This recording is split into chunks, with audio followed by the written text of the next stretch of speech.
50। আহা, আমার জামাই মরে গেছে দেখে ভাইবো না যে আমি একা হয়ে গেছি। তোমার ওই তবলা বাদক জামাই নিয়েও আমার সাথে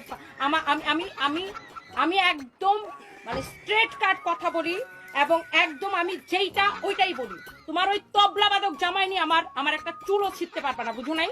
কারণ আমি যেইটা ওইটাই, তোমার মতো ফেক শো অফ করা লাগে না। কোনোদিন কেউ বলতে পারবে না, ধরো রাখো ব্যাগ, রাখো ব্যাগের লাইফ রাখো, কোনোদিন কেউ বলতে পারবে না তুমি যাও আমাকে টাকা দিয়ে কিনছে, আমাকে টাকা দিয়ে কিনছে, এটা যদি কেউ বলতে পারে নিজের নাম পাল্টায় ফেলবো।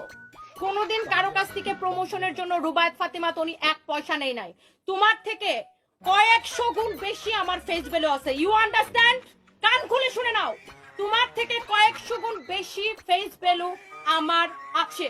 আমি চাইলে প্রমোশন করে আমি যদি প্রমোশন করতাম তোমার মতো ফকিনি চান্সও পাইতাম না, বুঝো নাই? আমি প্রমোশন করলে মাসে কয়েক লক্ষ টাকা এক্সট্রা ইনকাম করতে পারতাম, বাট আমি কোনোদিন মানুষের কাছ থেকে 1 পয়সা নিয়ে প্রমোট করি নাই। যাকে প্রমোট করে দেওয়ার এমনিতেই করে দিছি, ভালোবেসে করে দিছি। আর তোমার মতো ফকিন্নিকে আমি টাকা দিয়ে কিনে এনে আমার কোনো একটা ব্রাঞ্চ থেকে লাইভ করাই, বুঝো নাই? বুঝছো ব্যাপারটা? আর আমার জামাই নাই দেখে মনে করো না যে আমি একা। তোমার ওই যে তবলাবাদক জামাই আছে না, তবলাবাদক জামাইরে নিয়ে আইসো। হ্যাঁ, তবলাবাদক জামাইরে নিয়া দেখো, আমার ফেক কোনো কিছু নাই। আমি 100% সম্পূর্ণ একটা রিয়েল মানুষ, এবং আমি যে কথাগুলা বলি প্রত্যেকটা ক্লিয়ার কাট। তোমারে গুনার আমার সময় নাই। তুমি যে আমাকে ফেক ব্যবসায়ী বলছো না, ফেক রেস্টুরেন্টের মালিক বলছো না, এইটা সাহস থাকলে, গার্ডস থাকলে আমার নাম লিখে পোস্ট দাও যে রুবায়েত ফাতিমা তনি ফেক রেস্টুরেন্টের মালিক। তাহলে আমি যদি ফেক হয়ে থাকি, আমি এখন 3,500 মানুষ দেখতেছে, আমি সোশ্যাল মিডিয়াতে কোনোদিন চেহারা দেখাবো না আমি যদি ফেক রেস্টুরেন্টের মালিক হই।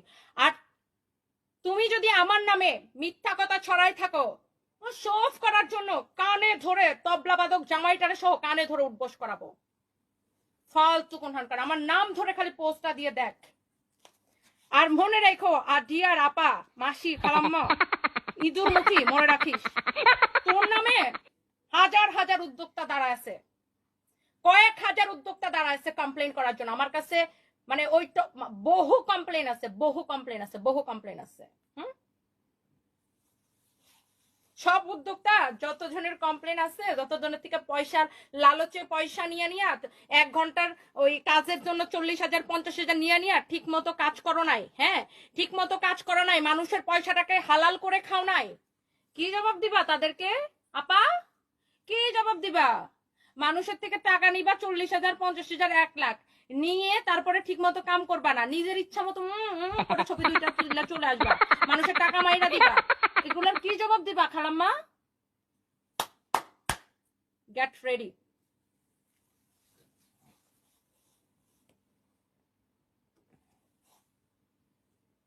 মানে চিন্তা করেন কত বড় খারাপ সে। আমাকে নিয়ে পোস্ট দেয়, বলে আমি নাকি ফেক রেস্টুরেন্টের মালিক, ইঁদুর মুখীর ঘরের ইঁদুর মুখী। হ্যাঁ, দে আমারে নিয়ে আমার নাম সব পোস্ট দে, তারপরে তোর আমি দেখতেছি। দে, আমি তুমি আমারে ওই ওই ওই ইন্ডাস্ট্রির ওই ওই ওই ইয়া পাইছো না। হ্যাঁ, 2 টাকার ব্যবসায়ী পাইছো না যে তুমি যা খুশি আমার নিয়ে বইরা ফেলাইবা। হ্যাঁ, ফালতু ছোট লোক কোথাকার।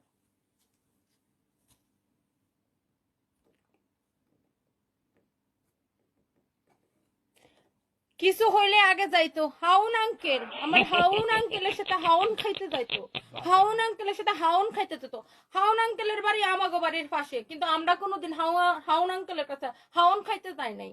হাউন আঙ্কেলের কাছে হাউন খাইতে কারা যাইতো? হাউন আঙ্কেলের হাউন খাইতে আপনারা সবাই দেখেছেন, দেশের মানুষ সবাই দেখেছে কার জামাই তবলা ভালো করে বাজাইতে পারে আর পারে না, কার কার হাউন আঙ্কেলের কাছে যাওয়া লাগতো, হাউন আঙ্কেলের অফিসে ভাত খাওয়া লাগতো, হাউন আঙ্কেলের নিয়ে অনেক কিছু করা লাগতো। আমাদের তো এত বেডার কাছে যাওয়া লাগে না, কোনো বেডার কাছে যাওয়া লাগে না। নিজের এক জামাই বেডা ছিল, সব জায়গায় নিজের জামাই বেডার নিয়ে দৌড়াতাম। তো এখন তার হাউন আঙ্কেল নাই যে তুমি হাউন আঙ্কেলের কাছে যাবা বেবি।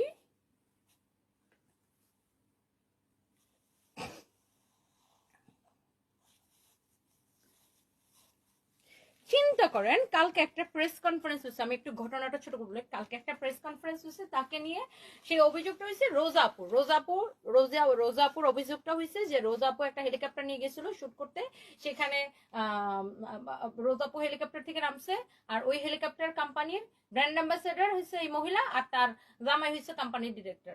তো ওই রোজাপু শুট করতে গেছে, মডেল টডেল নিয়ে গেছে, রোজাপুকে শুট করার চান্স দিছে, পরে সে আগে যা ধাপায় জুপায় পরে শুটমুট করে ফেলছে। তো রোজা আপু একটা প্রেস কনফারেন্স ডাকছে, এখন সেই প্রেস কনফারেন্সে আমি কেন ছিলাম? অনেকে একটা কোয়েশ্চেন করবেন, তুমি কেন সেই প্রেস কনফারেন্সে ছিলে?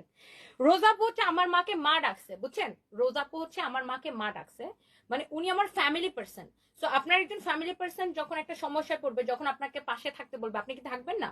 সো আমি কিন্তু সেই জায়গা থেকে রোজাপুর সাথে ছিলাম, এবং রোজাপু বাংলা পড়তে পারে না, আমি উনার হয়ে উনার লেখাটা জাস্ট পড়ে দিছি। আমি কিন্তু তাকে আলাদা করে আমার ব্যক্তিগতভাবে আমি কিন্তু কোনো মতামত দেইনি, আমি জাস্ট রোজাপুর কথাটাই আমি সেখানে বলছি। ও মাম্মা মাম্মা মাম্মা আফামনি, দুর্মুখী আফামনি আমার নিয়ে পোস্ট দিয়ে দিছে যে একজন নারী উদ্যোক্তা ফেক রেস্টুরেন্টের মালিক। হ্যাঁ, পোস্টটা দেখ খালি আমাকে নিয়ে, যে আমি রুবায়ত ফাতিমা তনি রেস্টুরেন্টের ফেক মালিক, শুধু এই পোস্টটার জন্য আমি ওয়েট করতেছি। না না, চাকরানিরে নিয়ে কথা বলে নিজের টাইম ওয়েস্ট করবেন। নূরে জান্নাত প্রান্তি, না না, একে থামাইতে হবে, এ বেশি বার বেড়ে গেছে, ওকে এই জায়গায় এখন থামাইতে হবে। ও সব জায়গায় সবাইরে মানে সবার সাথে বাড়াবাড়ি করতে করতে ও ভাবছে আমার সাথে বাড়াবাড়ি করে ফেলবে। হ্যাঁ, মানে সব জায়গায় বাড়াবাড়ি করতে করতে নিজে তো একটা ফেকের বস্তার করে বস্তা, পা থেকে মাথার চুল পর্যন্ত ফেক, সে আবার আমাকে বলে আমি নাকি ফেক রেস্টুরেন্টের মালিক। হ্যাঁ,